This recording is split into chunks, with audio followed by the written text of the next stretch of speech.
En esta oportunidad vamos a estudiar lo que es un problema de tipo Sturm-Liouville. Los problemas de tipo Sturm-Liouville o los problemas de Sturm-Liouville son problemas de ecuaciones diferenciales ordinarias con condiciones en la frontera.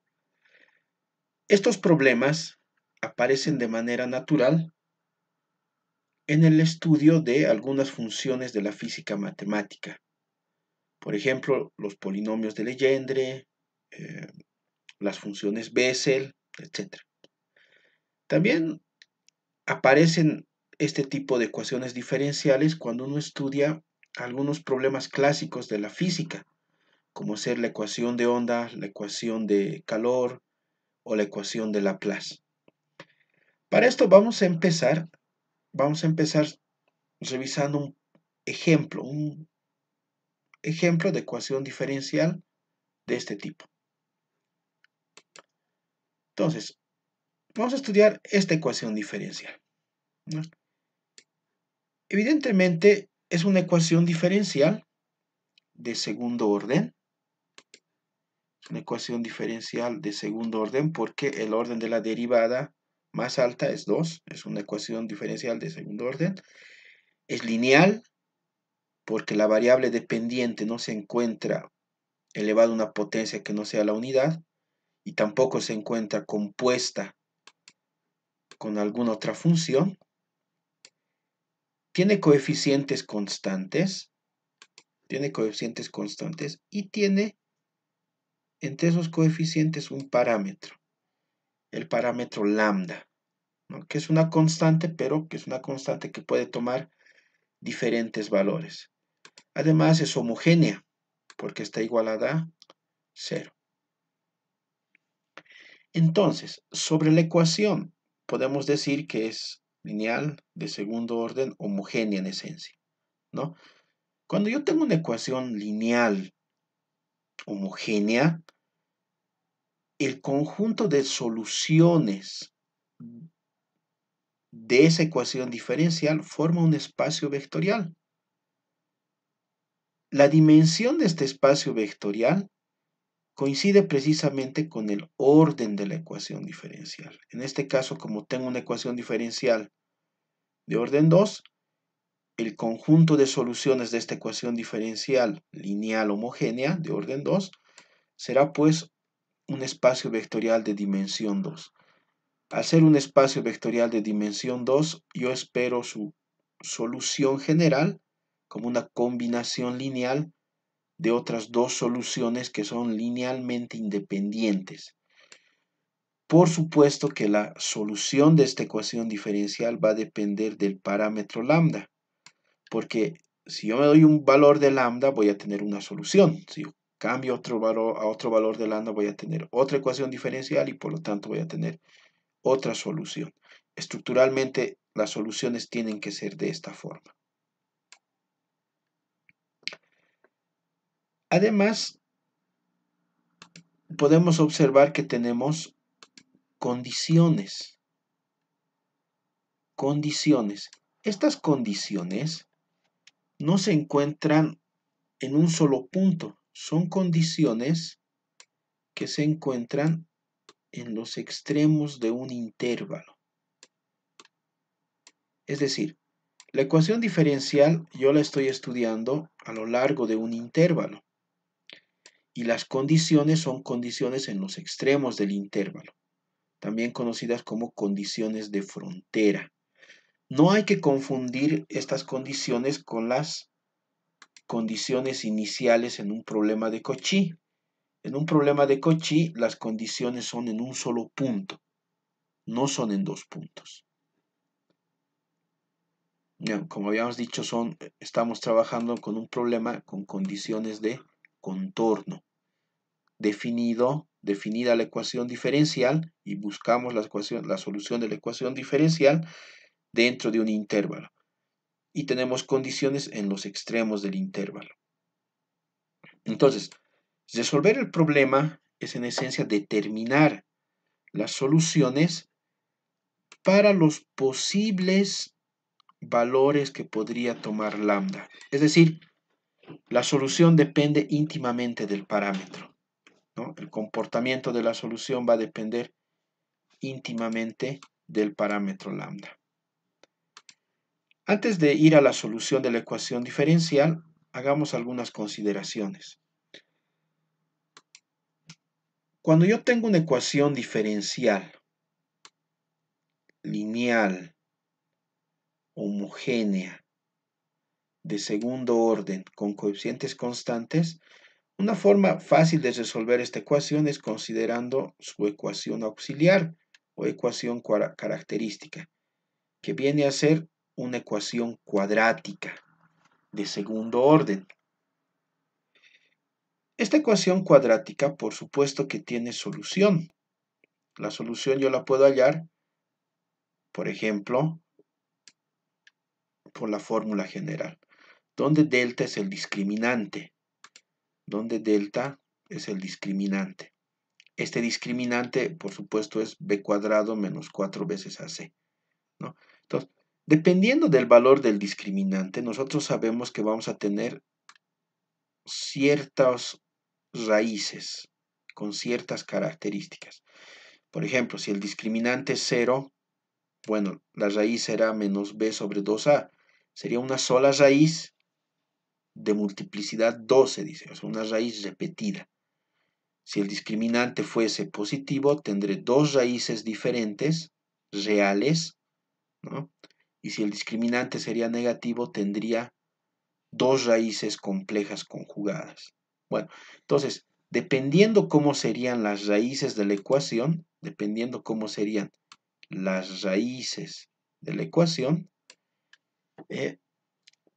se presentan de diferentes maneras las soluciones de la ecuación diferencial, ¿no?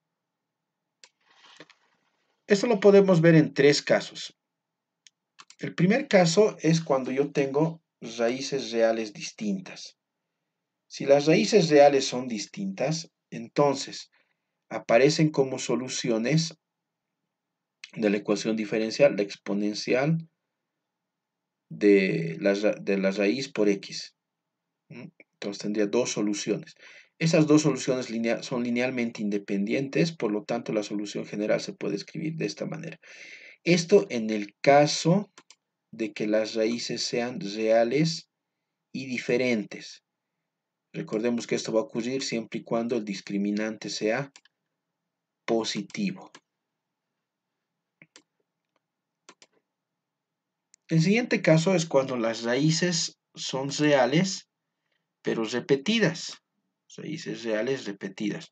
Recuerden que esto ocurría cuando el discriminante era 0. En ese caso hay solo una raíz, pero es una raíz de una ecuación cuadrática, entonces se considera repetida. En este caso, y1 es la solución, la exponencial de la raíz a la x, y la otra solución linealmente independiente es la misma multiplicada por x, con lo que tenemos esta solución para el caso de raíces repetidas. En el caso de que las raíces sean complejas, estas tienen que ser conjugadas además, siempre. Esto va a ocurrir, recordemos, cuando el discriminante es menor a 0, ¿no? Si el discriminante es menor a 0, entonces las dos raíces son complejas y conjugadas, ¿no? Complejas y conjugadas. Conjugadas significa que se diferencian solamente en el signo de la parte imaginaria. Acá alfa sería la parte real y beta la parte imaginaria, ¿no? En este caso, la solución se puede escribir de esta manera. Exponencial de la parte real por x por la combinación lineal del seno y coseno con el ángulo la parte imaginaria por x, ¿no? Para mayores referencias se puede ver el libro de SIL con el que estamos trabajando entre las páginas 119 y 121. Pero en esencia esto es lo que yo quería revisar o que necesitamos revisar. Bueno, entremos entonces a la solución del problema. Tenemos la ecuación diferencial de segundo orden con coeficientes constantes. A partir de ella obtenemos su ecuación característica, ¿no? Su ecuación característica o su forma característica, que es una ecuación cuadrática sencilla. Evidentemente la solución es más menos raíz cuadrada de menos lambda. Basta despejar. Entonces, el discriminante en este caso, el discriminante de la ecuación diferencial, o perdón, de la ecuación cuadrática, es menos lambda. Entonces, dependiendo los valores que pueda tomar lambda, el discriminante va a tomar otros valores, ¿no? O sea, los valores del discriminante, el valor del discriminante depende íntimamente de lambda. Entonces, veamos algunos casos, o veamos los casos en los que podemos analizar esto. Si lambda fuera 0, entonces la raíz es 0, de donde tengo una solución, solamente una solución real de la ecuación, es decir, hay una solución repetida. En ese caso dijimos que la solución se podía escribir de esta manera, que si r es igual a 0, estas exponenciales van a valer 1, por lo tanto tengo esta solución de la ecuación. Ahora, no solamente necesitamos resolver la ecuación, necesitamos resolver la ecuación con condiciones de frontera. Entonces, haciendo pesar las condiciones de frontera, que recordemos que era que y evaluado en 0 sea 0 y y evaluado en L sea 0, entonces podemos decir lo siguiente. Si evaluamos la solución en x igual a 0, obviamente C1 se hace 0, ¿no? Y si evaluamos la solución en L, como L es diferente de 0, ¿no? L, recuerden que en general es positivo, estamos considerando eso. Entonces, C2 tiene que ser igual a 0, ¿no?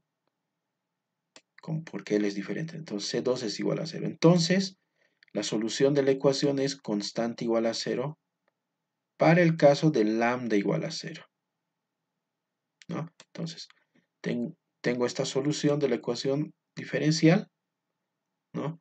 Que haciendo pesar las condiciones de frontera me da que y tiene que ser 0 para lambda igual a 0.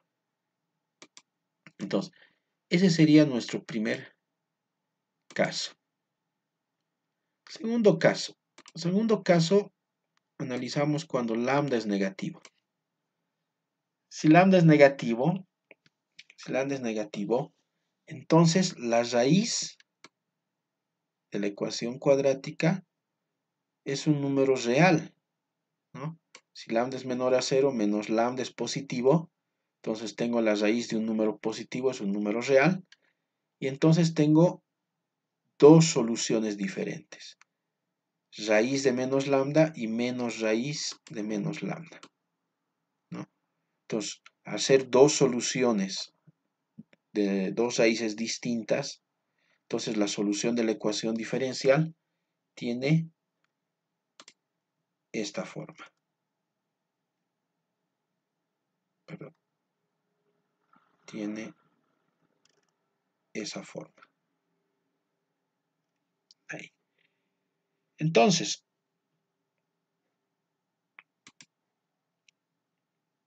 hacemos pesar las condiciones de frontera. Ya que tenemos la solución de la ecuación, hacemos pesar las condiciones de frontera, ¿no? Y evaluado en 0, ¿no? Si ahora x vale 0, entonces,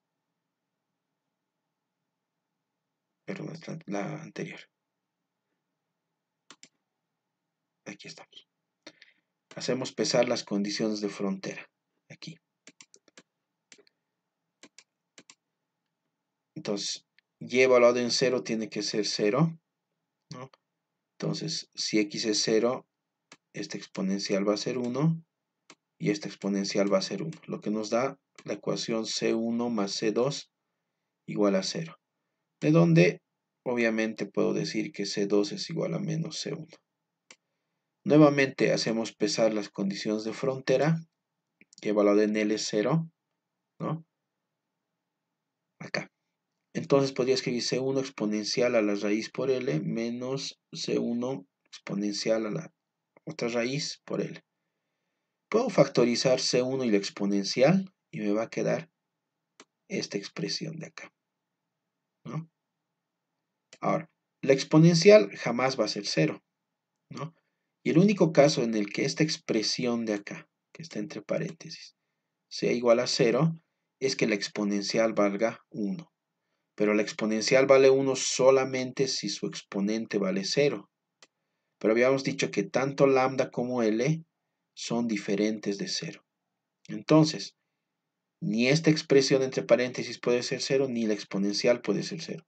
La única opción es que C1 sea igual a 0. Y si C1 es 0, C2 también tiene que ser 0. Por lo tanto, nuevamente estamos en presencia de la solución trivial, la solución constante igual a 0, cuando lambda es negativo. Entonces, nos quedaría un caso más.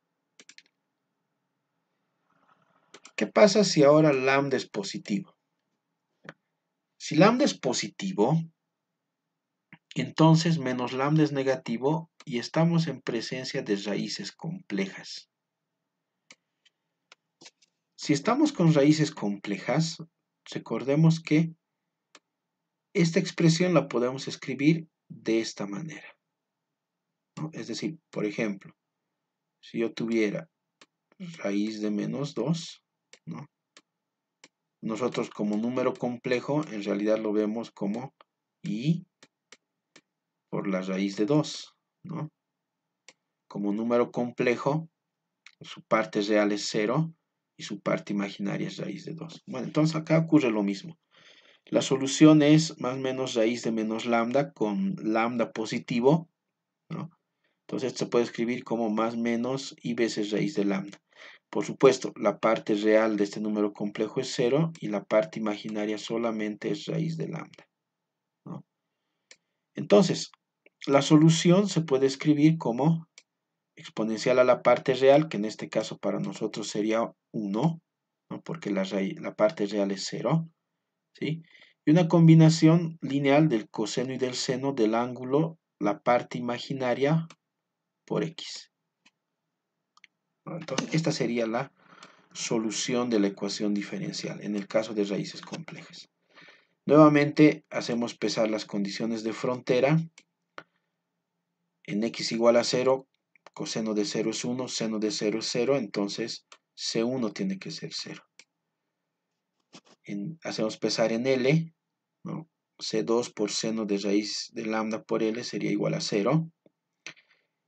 Y aquí, tengo el producto de dos números iguales a 0, ¿no? ¿Cuál será 0? Si el seno fuera diferente de 0, entonces C2 tendría que ser 0. Con lo cual, nuevamente, la solución sería constante igual a 0. Pero el seno no siempre es 0.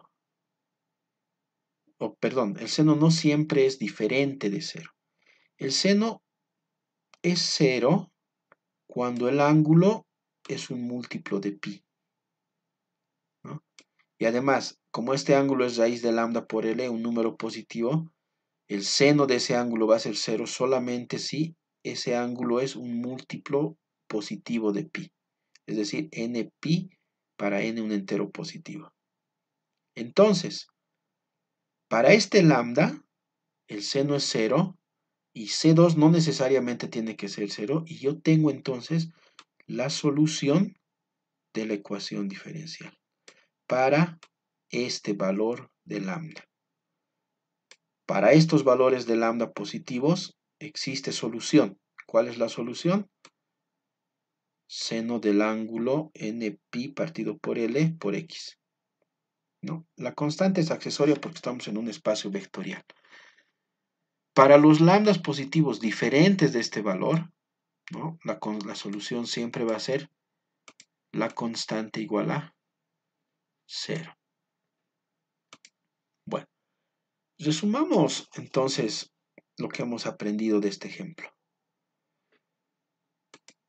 Estamos en presencia de una ecuación diferencial, segundo orden, lineal, homogénea, en este caso con coeficientes constantes, con un parámetro.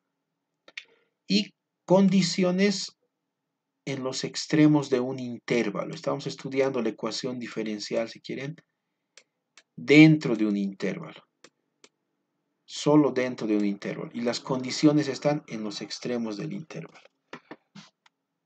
Hemos visto que para valores de lambda menores o iguales a 0, la solución es constante igual a 0. Hay solución, por supuesto, pero es constante igual a 0.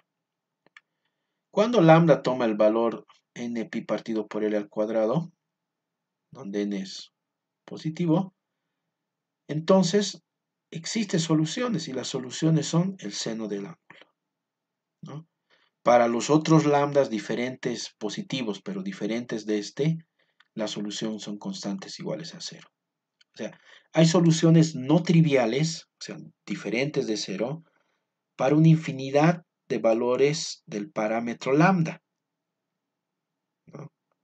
Además, estos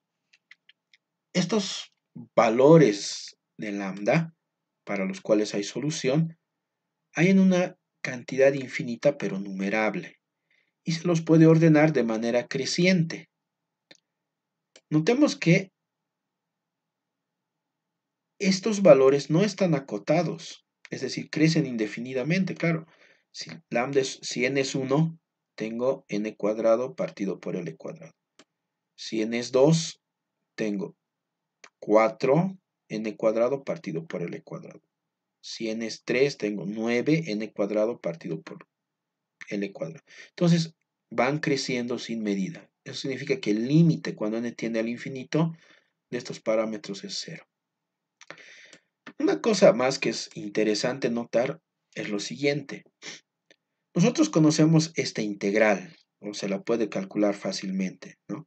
La integral de seno de n pi partido por Lx por el seno de m pi partido por L, donde n y m son diferentes, siempre es igual a 0, ¿no?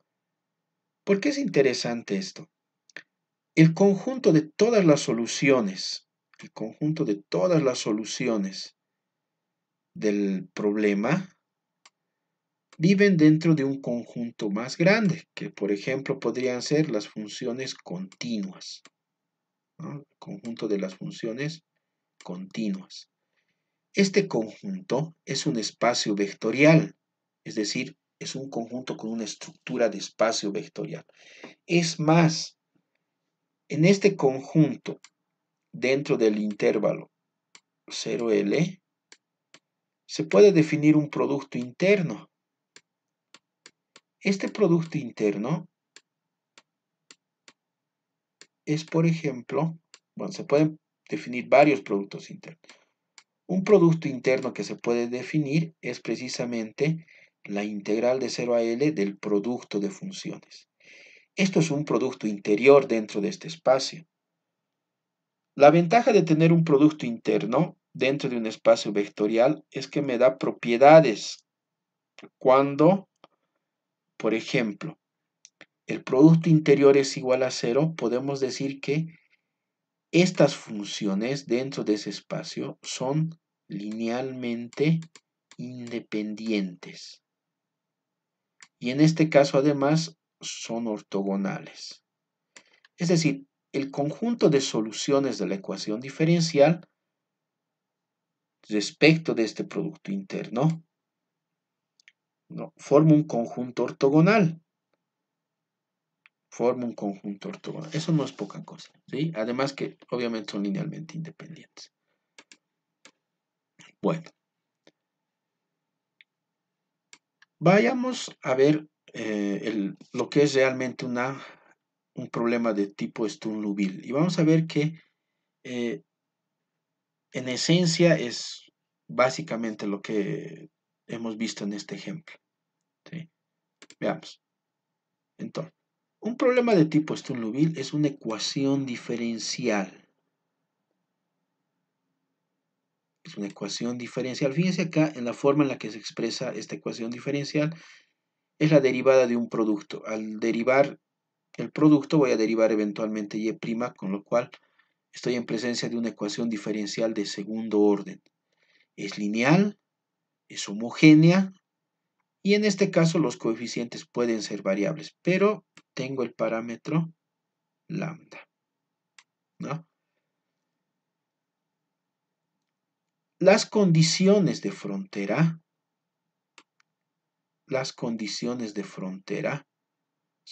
tienen que ser de este tipo.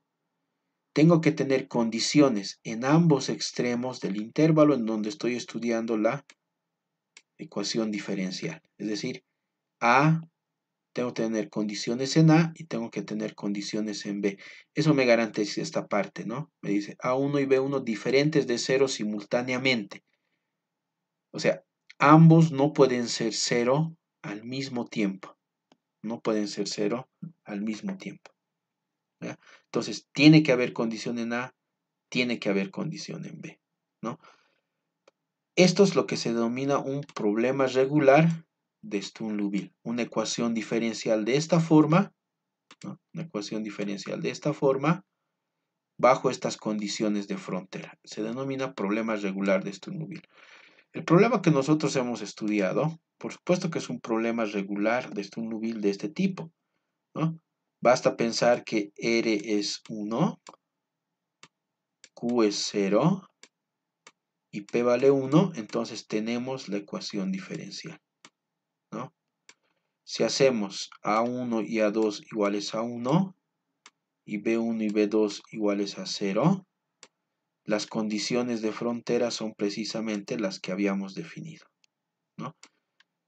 Entonces, un problema regular de Sturm-Liouville es una ecuación diferencial de segundo orden de esta forma, ¿no? de esta forma,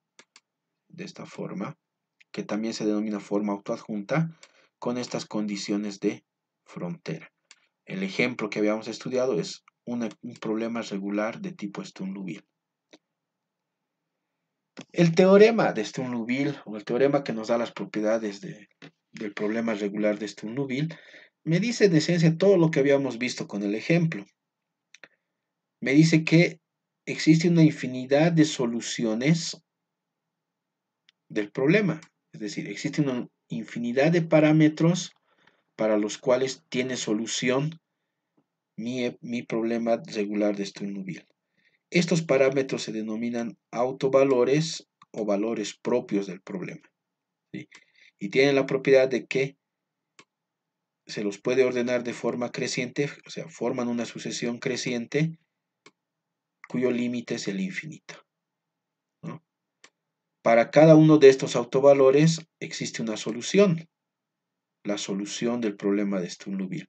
Estas soluciones entonces se denominan soluciones asociadas al valor propio lambda o autofunciones o funciones propias del problema de Sturm-Liouville.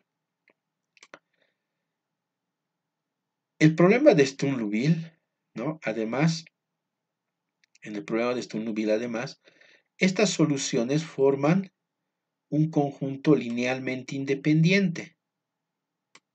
Además, es un conjunto ortogonal con el producto interno definido por la integral del producto de funciones con un peso, con el peso P. Esta P es de la forma autoadjunta del problema de Sturm-Liouville. Por eso es importante tener en cuenta cuál es la forma del problema regular de Sturm-Liouville, ¿no? Acá marcábamos bien la forma del problema de Sturm-Liouville. Es importante porque me ayuda a identificar P. ¿Por qué es importante P? Porque me ayuda a determinar con qué producto interno es que las soluciones son mutuamente ortogonales, ¿ya? Esta también se conoce como la relación de ortogonalidad. Gracias.